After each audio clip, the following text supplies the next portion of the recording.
And for us here, we want to continue the conversation ahead of the big CPI report tomorrow and bring in Sarah Quinlan. She's the chief economist over at Consello. And Sarah, let's talk about what Liz was talking about, the hawkish pause or whatever we're trademarking it as. Is that your expectation? It's absolutely my expectation. The Fed really is in the conundrum, but a couple of things have moved their way. There's been some real dislocation between wage increases and price increases. So it's giving them a little bit of a breather to be able to pause here and not sort of put the market in conniptions, which I think is a real positive for them. I want to dive a little bit deeper into that data, the data that they say they're dependent on. Let's actually just back up for a second. Let's start with CPI, right? We're talking about a trend line, if you believe it, which has been moderating, although you're still seeing kind of a different bifurcation between goods and services. But is there enough there? Like if you were able to sort of be in that room there with the same data, do you think there's a case to be made off of that data for a pause? Absolutely. I think, we keep thinking only in terms of the United States, but we're in a world economy. And the reality is China's slowing is going to impact, for example, the price of oil, which will continue to drop energy, I think, and accelerate that drop even further. Also, we've actually seen a drop in exports coming out of China. Of course, that then changes our price here as well for goods.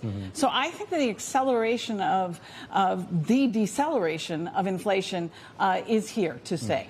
There's some concerns here about the deceleration and whether it's going too fast to the point where maybe you end up with an economic downturn here. Everyone, of course, wants to see the Goldilocks, whatever you're calling it, a soft landing here. But is there any evidence here that the Fed can actually pull that off?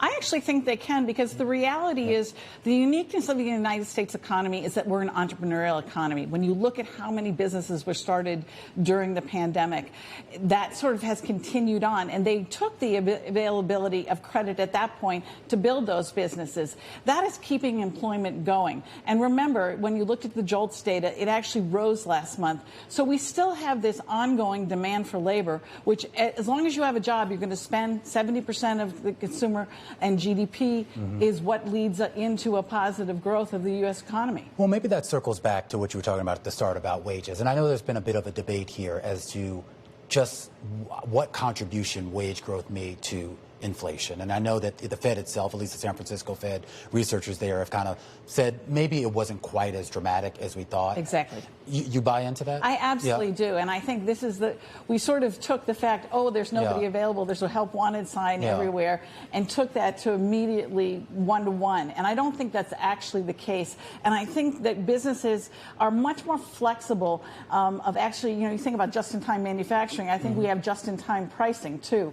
So they can actually sort of moderate and understand sort of what sort of expectation of profit do we actually have, because they know that training and hiring a new worker is so much more costly than sort of layoff, and add. So I think that that's what's going on. And I asked that question, too, because Jay Powell was asked about it at the last press conference, and he kind of signaled the idea that wage growth is not quite the contributor that he thought it was, despite sort of focusing on that. And I'm wondering if that almost becomes part of the argument for maybe why they maybe feel a little bit more comfortable pausing, skipping, whatever. I think they also feel like when they started to also look at private capital sources, everybody's talked about the banks stopping lending, especially the regionals. But there's so much cash out there in all of private lending sources, too. So, yes, you pay a little bit of a higher rate, but it's still available. If you have a business that wants to grow, you can find capital right now. And I think that is giving them also some understanding that the market is functioning in terms of financing businesses. Forgive me if this is a dumb question, but how easy is it to track that private capital? Because when it's coming out of the big banks and the systemically important banks, it's easy to look at that data and say, here's where it is. If it's in that private space or that shadow space, do you have an accurate read on it? I think you can, especially now that so many of the private equity firms are public, so we actually do see, what their cash hoard is. So we can actually sort of look at that. You can extrapolate that. And I think there's enough sources, that they can do that. You have to take one level of iteration in terms of research further.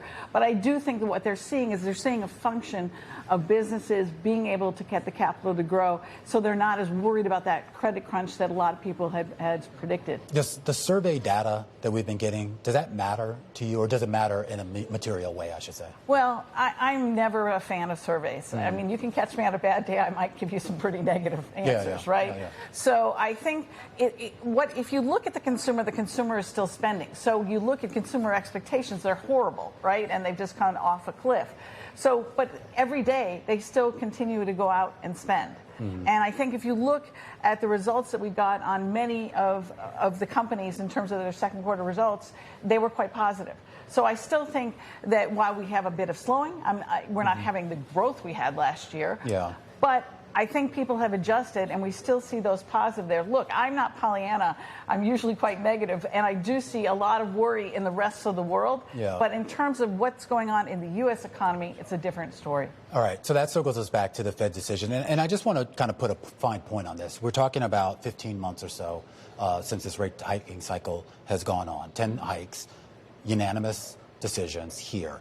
There's the expectations that we might start to see some dissent. And I'm wondering, how much does that matter to you to see a little bit more dissent rather than just everyone going along with what JP? I actually think it's healthy. Yeah. And I'd like to see different, we know there's different schools of economics and how people look at things. Some are monetarists, some aren't, and to understand that dialogue actually going on there, I think it's healthy. I also think there's different data coming out of different regions. So each of the presidents cannot feel as strongly because each of the regions of the country are not equal in terms of how their economic growth is playing out. That's a good point. I never really thought of that. Sarah, this was a great conversation. Great to have you here. Sarah Quinlan, she's the chief economist over at the Consello Group, ahead of course, a big